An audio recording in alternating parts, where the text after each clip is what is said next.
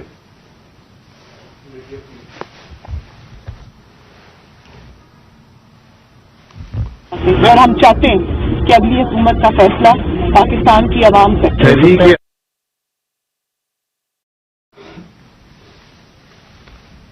مجھے بتانے کا واپس نہیں ہے، کوئی ڈیل کر کے اقتدار نہیں چاہتے پاکستان میں.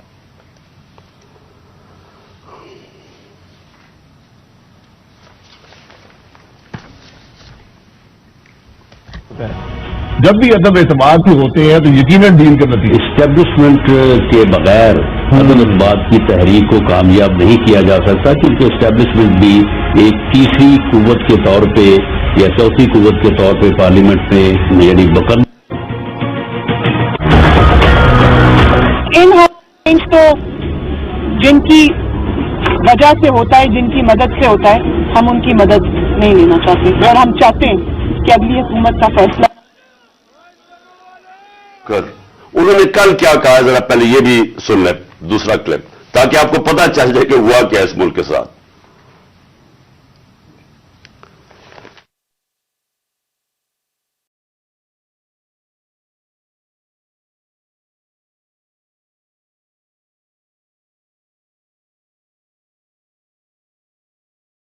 آپ کو بھی پتا ہے، مجھے بھی پتا ہے کہ باپ کی حمایت وہ کسی بھی اگر طرف ٹلٹ کرتے ہیں وہ اپنے سیاسی فیصلے کرنے میں آزاد. کیا ایم کیو ایم اس کی حمایت ہمیں مل سکتی تھی؟ ارینجمنٹ میں سارا ہوا یہ پولیٹیکل پارٹی سے خود مینج کیا آپ کے خیال میں؟ بہت زیادہ خود مینج کیا، بہت زیادہ خود بھی مینج کیا، لیکن تھوڑا سا گڑ کے اندر، میٹھے کے اندر تھوڑی سی اور شامل ہو گیا. پھر کیا، پھر اس کے بعد جو سیاسی مخالفین کے اوپر تشدد آج کل کے دور میں جو ہو رہا ہے، اس میں ہم ماؤتھ پیس بنے ہوئے ہیں.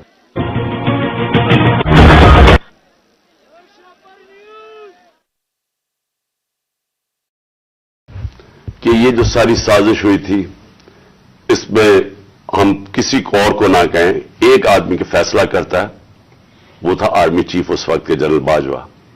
انہوں نے یہ فیصلہ کیا ہمیں ہٹانے کا. کیا وجہ تھی اس کے پیچھے؟ کیا ان کو کیا یہ سمجھتے تھے کہ واقعی شہباز شریف اور یہ اسحاق ڈار کو بڑے جینیسز ہیں جو آ کے ملک کو ہمارے سے بہتر چلا لیں گے؟ کیا وجہ تھی کہ انہوں نے ایک سٹنگ گورنمنٹ کو گرا دیا؟ ہمارے لوگوں کو آ کے وہ جس طرح ابھی مصطفیٰ کوکر نے بتایا کہ بیپ کے ممبرز اور ایم کیو ایم کے ممبرز اور شہزان بگٹی سب کو پتا تھا کہ یہ تو جو جدھر حکم ملے گا ان کو اسٹیبلشمنٹ سے انہوں نے ادھر جانا ہے، تو ان کو ادھر جا کے بھیج دیا کہ جناب آپ جا کے ادھر چلے جائیں، اور گورنمنٹ گر گئی.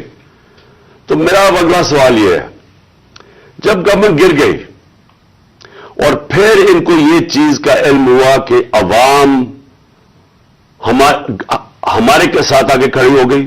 10 اپریل کو پبلک سڑکوں کے اوپر نکلائی. لوگوں نے ان چوروں کو ریجیکٹ کر دیا. بلکہ ہماری مقبولیت بڑھنی شروع ہو گئی اس لیے کہ لوگ ان کی جب شکلیں لوگوں نے دیکھی, پھر سے مسلط کیا گیا ان کو عوام کے اوپر, تو لوگ ہمارے ساتھ اور جڑنا شروع ہو گئے. بڑے بڑے جلسے شروع ہو گئے. اس کے بعد الیکشن جب کروائے گئے تو الیکشن کے ریزلٹس میں اس کے باوجود کہ پوری کوشش کی گئی اسٹیٹ مشینری اس کو ان کو جتانے کے لیے, اس کے باوجود ہار گئے. قوم نے اپنا ورڈکٹ دے دیا. دوسرا الیکشن ہوا, اس میں بھی ہار گئے. لیکن مجھے جو افسوس کی بات ہے کہ بجائے ایک سمجھے کہ جناب جنرل باجوہ آپ نے غلطی کر دی ہے, آپ کو عقل کل تو نہیں ہے, آپ دیکھ رہے ہیں کہ لوگ کدھر کھڑے ہیں. انہوں نے ہمارے اوپر جو ظلم کیا ہے, جس طرح ہمارے اوپر ظلم کیا گیا, میں آپ کو یقین دلاتا ہوں کہ جنرل مشرف کے مارشل لاء میں اپوزیشن میں تھا, مجھے انہوں نے جیل میں ڈالا. میں نے کہیں اس طرح کا ظلم نہیں دیکھا جنرل مشرف کے دور پہ جو یہ جنرل باجوہ نے ہمارے پہ کروایا. ہمارے لوگوں کے اوپر دھمکیاں, ٹیلی فون سے دھمکیاں آ رہی ہیں. وہ جو ہماری حمایت کرے یا جو ہمارے ساتھ میڈیا کے لوگ ہوں ان کے اوپر دھمکیاں. جو میڈیا ہاؤس تھا, سلمان اقبال وہ ملک سے باہر چلا گیا, اس کے بعد صابر شاکر ملک سے باہر چلا گیا, آج محیط پیرزادہ ملک سے باہر گیا ہوا ہے اسی خوف سے. ارشد شریف, اتنی بڑی ٹریجڈی ہوئی ہے, اس کو جو دھمکیاں دی, کیا وجہ تھی اس کی؟ وہ ایک دیانتدار آدمی وہ بتا رہا تھا کہ اس ملک کے ساتھ کیا ظلم ہوا ہے, کہ اچھی بلی گورنمنٹ آپ نے گرا کے چوروں کو بٹھا دیا. تو بجائے یہ کہ کریکٹ کرنا, ہمارے اوپر ظلم شروع ہو گیا. اور ظلم کی انتہا یہ تھی کہ سوشل میڈیا کے لوگوں کو اٹھا کے لے جاتے تھے, ان کو مار پھینٹا لگا کے تو اگلے دوسرے دن گھر واپس بھیجتے تھے, دھمکیاں دیتے تھے کہ آگے سے کیا تو یہ ہوگا. جو اعظم سواتی سے کیا, جو اس سے پہلے جو شہباز گل سے کیا, کون سی اس نے اتنی بڑی بات کی تھی کہ اس کو ننگا کر کے مارا, اور وہ ابھی تک اس کے اثرات ہیں جو انہوں نے اس کو تشدد کیا اس کے اوپر. اور اعظم سواتی نے کیا بات کی تھی؟ اعظم سواتی نے یہ ٹویٹ کی کہ جنرل باجوہ آپ نے NRO 2 دیا ہے, اس کے اوپر جو اس بیچارے سے کیا گیا ہے, کون سی جمہوریت میں یہ ہوتا ہے؟ اور وہ بات کہ جو سچ ہے, NRO 2 جنرل باجوہ نے دیا ہے, ساری قوم کو پتا ہے. مجھے پتا ہے کہ میں جب کہتا رہا, جب میں گورنمنٹ میں تھا, میں جنرل باجوہ کو کہتا رہا کہ یہ 30 سال سے چوری کر رہے ہیں, ان کے اوپر کرپشن کیسز ہیں, نیب آپ کے نیچے ہے, آپ نیب کنٹرول کرتے ہیں, میرے نیچے ہی نہیں ہے, کیوں نہیں ان کے کیسز آگے بڑھاتے؟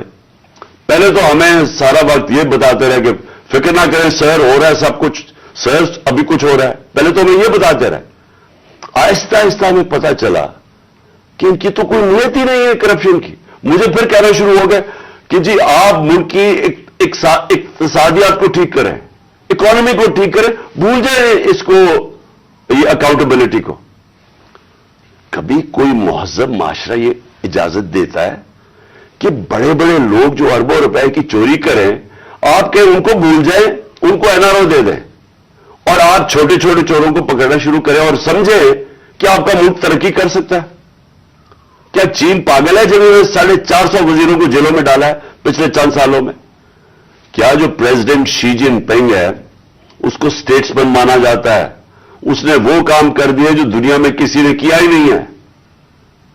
70 کروڑ لوگوں کو اس نے غربت سے نکالا ہے چائنا میں پچھلے 30 سالوں میں. وہ اس کو کیا ضرورت پڑی ہے کہ جو کرپٹ منسٹر ان کو پکڑے, ان کا احتساب کرے؟ کیونکہ کوئی معاشرہ بھی کامیاب نہیں ہو سکتا جب تک رول آف لا نہیں ہوتا, جب تک انصاف نہیں ہوتا, جب تک آپ بڑے بڑے لوگوں کو, جو اصل تو نقصان ملک کو بڑے چور کرتے ہیں, آپ ان کو پکڑ نہیں رہے, اور آپ کہہ رہے ہیں کہ نیچے سے یہ بیچارے چھوٹے چھوٹے لوگوں, پٹواریوں کو پکڑتے رہے. اور یہ ہمارے سامنے ہوا. شہباز شریف کو بچایا گیا, اس کو اوپر اوپن اینڈ شٹ کیس تھا, اس کا 16 ارب روپے کا یہ جو FI کا کیس تھا, اس میں تو کوئی شک ہی نہیں تھا. اور اس کا جو بیٹا باہر بھاگ گیا، آج جو سلمان شہباز واپس آیا ہے، وہ کیوں باہر بھاگا تھا؟ جیسے ہی ایف آئی اے نے اس سے سوال پوچھا کہ جناب بتائیے مقصود چپڑاسی اور نوکروں کے پاس اربوں روپے کدھر سے آئے، وہ ایک دم ملک سے باہر بھاگ گیا، اور اس کو ان ساروں کو واپس لایا جا رہا ہے۔ کیا ہوا؟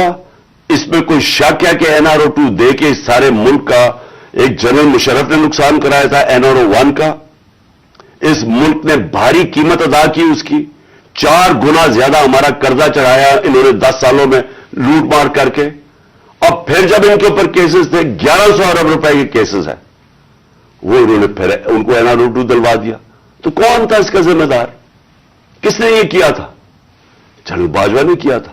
میں آپ کو چیزیں اس کی طرف دکھانا چاہتا ہوں کہ کیسے قانون انہوں نے بنایا جس میں بچے لوگ، جس میں ہر کسی کو بچایا گیا۔ انہوں نے جناب نیب لا کی سیکشن 4 میں امینڈمنٹ کی، اس کے اندر یہ فیصلہ، اس کے اندر کون بچتے ہیں؟ راجہ پرویز اشرف بچ جاتے ہیں اور شاید خاقان عباسی بچ جاتے ہیں۔ پھر انہوں نے ایک اور کیا، بے نامی دار کی ڈیفینیشن سیکشن 5E، اس میں مریم نواز پاک ہو کے نکلائی ساری چوری سے۔ پھر انہوں نے سیکشن 9 جس کے اندر شہباز شریف بچ جاتے ہیں، اور جس کے اندر کہ اگر آپ کسی اور کے نام پہ، یعنی اگر آپ میں پرائم منسٹر ہوں، میں اپنے خاندان کے نام پہ چیزیں لوں تو اس کا مطلب کہ آپ جواب دہی نہیں ہیں۔ تو جو TT کے سارے کیسز تھے شہباز شریف کے، وہ اس سے پاک ہو گیا۔ پھر سیکشن 14 کہ آپ کو بتانا پڑتا ہے کہ اگر میرے پاس کوئی باہر ایسٹس ہوں، یعنی انگلینڈ میں میری جگہ ہو یا کوئی باہر ہو، امریکہ میں ہو، تو اگر یہ پتہ ثابت ہو جائے کہ یہ میری جگہ ہے تو مجھے بتانا پڑتا ہے کہ یہ میرے کدھر سے پیسہ آیا اس کو خریدنے کے لیے۔ وہ انہوں نے صاف کر دیا۔ اب نیب بتائے گی کہ ان کے پاس پیسہ کدھر سے آیا۔ یعنی ہر دنیا کے اندر اگر میں پبلک آفس ہولڈر ہوں، یہ میری ذمہ داری ہے بتانے کے لیے کہ اگر میرا کوئی بڑا محل میں نے خریدا ہوا ہے، مجھے بتانا پڑتا ہے پیسہ کدھر سے آیا۔ انہوں نے وہ قانون ہی ختم کر دیا۔ چن کے آصف زرداری بھی اس میں صاف ہو گیا، چن کے وہ لوگ جو 30 سال سے اس ملک کو لوٹ رہے تھے، ان ساروں کو انہوں نے پاک اور صاف کر دیا۔ یہ اصل وجہ ہے مایوسی کی آج پاکستان میں۔ لوگ جنہوں نے یہ تماشا دیکھ رہے ہیں کہ ایک طرف قوم مر رہی ہے اس مہنگائی کے اندر اور فیکٹریاں بند ہو رہی ہیں، بے روزگاری کی قرضے چڑھتے جا رہے ہیں، ایک طرف یہ ہے اور دوسری طرف یہ اربوں روپے کی ان کی کرپشن معاف ہو رہی ہے، اور یہ بہت بڑی وجہ ہے آج مایوسی کی۔ اور میں نے یہ جو ہمارے پر ظلم ہوا، میں صرف اس کے اوپر آنا چاہتا ہوں کہ مجھے ایک جگہ بتایا گیا جنرل باجوہ نے کہ جی آپ کے لوگوں کے اوپر ہمارے پاس تو فائلیں ہیں ان کی کرپشن کی، ان کے اوپر فلمیں بنی ہوئی ہیں، ان کی ویڈیوز بنی ہوئی ہیں۔ اب میں نے ان سے بھی کہا کہ کیا یہ ہماری ایجنسیز کا کام ہے کہ ہم ویڈیوز بنائیں اور گندی ویڈیوز بنائیں یا کسی کے اوپر اس کے اوپر فائلیں بنائیں؟ کیا یہ کام رہ گیا ہے؟ کیا یہ قوم اپنا پیٹ کاٹ کے اپنی ایجنسیز کو پالتی ہے، اپنی سیکیورٹی کے لیے پالتی ہے؟ وہ تو ملک کی سیکیورٹی کے لیے پالتی ہے۔ کیا یہ ان کا کام ہے آ کے بتائیں کہ جناب اس کے اوپر یہ فائل ہے تو ہم نے اس کی فلانی فائل بنائی ہوئی ہے اور ہم نے اس کے کوئی ویڈیو بنائی ہوئی ہے؟ یہ کدھر ہوتا ہے؟ یہ اپنے لوگ۔ اچھا، اور میں کوئی ملک کا دشمن ہوں؟ 50 سال سے قوم مجھے جانتی ہے، سارے پاکستان کے ایوارڈز میں نے جیتے ہوئے ہیں، سول ایوارڈ سب جیتے ہوئے ہیں۔ میں سب سے بڑا پاکستان کا وہ یعنی جو جسے کہے کہ جو خیراتی کام کرتا ہے، کسی نے پاکستان میں اتنے پیسے نہیں اکٹھے کیے جو میں نے کیے۔ میرے اوپر ہر قسم کا گن۔ یہ سوچیں کہ میرا پرائم منسٹر، جب میں پرائم منسٹر تھا، میرے گھر کا فون ٹیپ کیا ہوا تھا، اور وہ ٹیپ ہی نہیں کیا، اس کے بعد وہ لیکس کرتے ہیں۔ یہ پرائم منسٹر کے گھر، کوئی یہ نہیں پوچھ رہا کہ اتنا یہ آفیشل سیکرٹ ایکٹ کی وائلیشن ہے، پرائم منسٹر کے پرائیویٹ نمبر کو ٹیپ کریں اور اس کو جا کے آپ پبلک کر دیں۔ یہ کہاں ہوتا ہے؟ اگر میں اپنے پرنسپل سیکرٹری، میں اپنے پرنسپل سیکرٹری سے بات کر رہا ہوں، وہ انہوں نے ٹیپ چلا دی، وہ کون کر رہا تھا؟